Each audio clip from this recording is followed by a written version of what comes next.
I guess, Elijah, what do you feel was the big key to the performance you had today? Really just executing.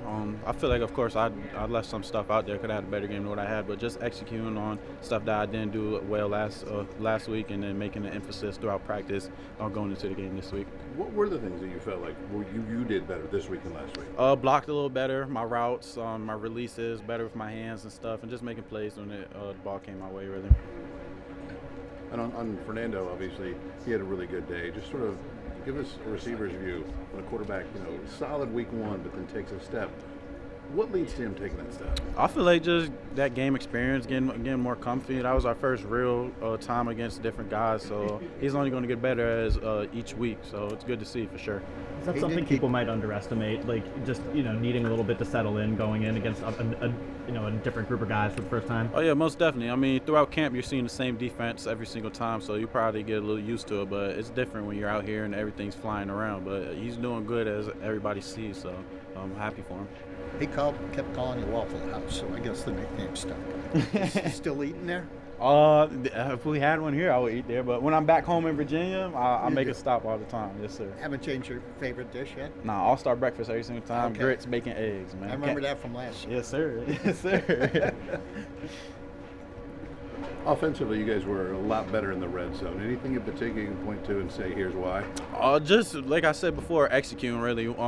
Like one person does something wrong in the red zone, then the play won't work. And when all 11 guys are doing their job, then we can execute well, which was happening here. How much of an emphasis was the red zone offense during the week? Oh yeah, big emphasis. As soon as the game was over last week, we know that we should have did better in the red zone, and then we have our red zone days later in the week, and we were being focused when we had those times. We got to continue to find ways to be better there. How much of an emphasis was it to come out focused again in the second half today? Oh yeah, big focus. As soon as we got in there, Coach Sig talking to us, we got to come out and still play hard. At any game, no matter if we're up 50, down 50, coming into that second half, you got to come out strong. What are his reminders like on the sideline in the second half to keep playing like that? Just stay focused, eliminate the clutter, keep your head down, all the stuff that he always preaches that we know. He doesn't even have to say it all the time. We know as a group that we got to keep going until the clock hits 0 in the fourth quarter. Heard a while. He said he wasn't happy with the walkthrough on Friday. Mm-hmm. When that happens, how do you guys kind of leave your set the tone after that and try to make up for it? Just when we get to that hotel and meetings and stuff, just from there, making sure everybody's locked in, focused, and then when we have our walkthrough today in the morning, making sure we're all doing our job, not messing up, and just stuff like that. Fernando says he thinks he should take you up to dinner.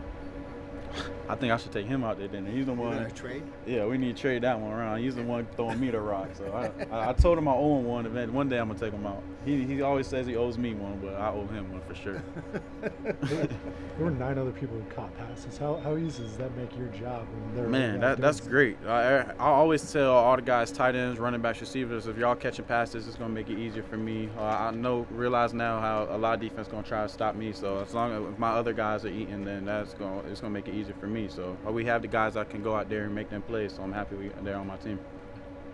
The big play is kind of a contrast to last week when you had so much trouble moving the ball in short yardage. Today was big play after big play. Yeah, just executing, also doing our jobs. We could have had those plays last week, but we missed out on some. We missed out on some today, myself included. So it's just piling away, trying to find ways to execute and get better.